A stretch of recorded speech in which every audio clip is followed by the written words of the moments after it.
นี้ดูอันนี้หรอ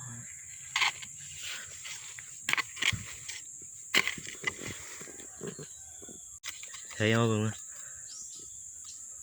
อีกเช่นมั้ยสาวห้อยย่ำหาหกหลอบได้ปะบ่ได้บ่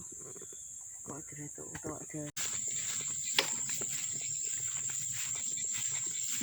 ต้นเดือนนะ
ทางอะไรต่อ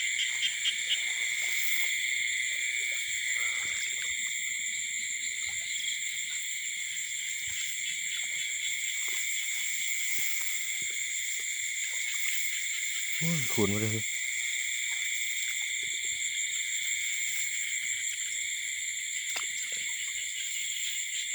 เห็นปะทักไปโอ้ย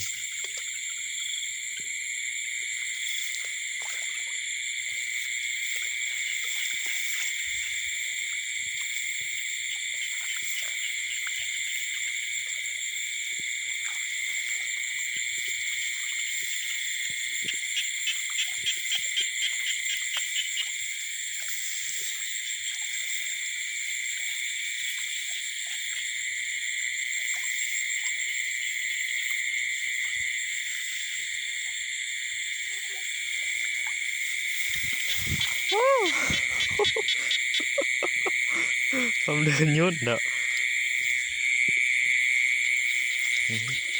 ว่าสอบเดินยุ่นก่อน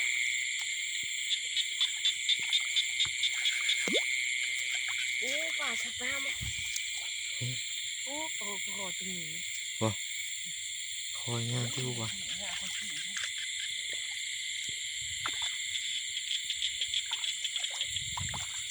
ห้อยตีนเขาเหี้ยงที่เขาจะหล่อบ่ได้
คนหน่อยวะ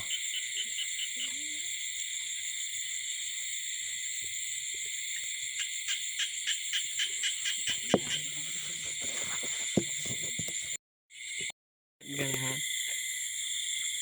พาของไปได้จ้ะ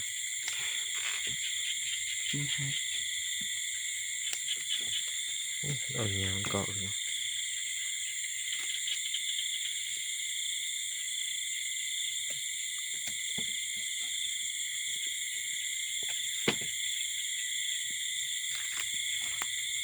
ให้ทนดีดีอยู่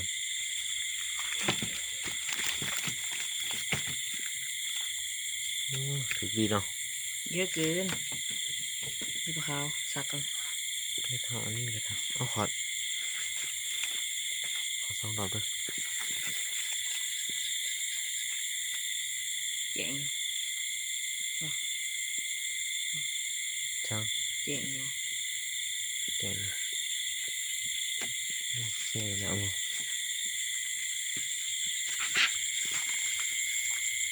เอาลิกชากันเสียบคัดมันไว้คัดใส่มัน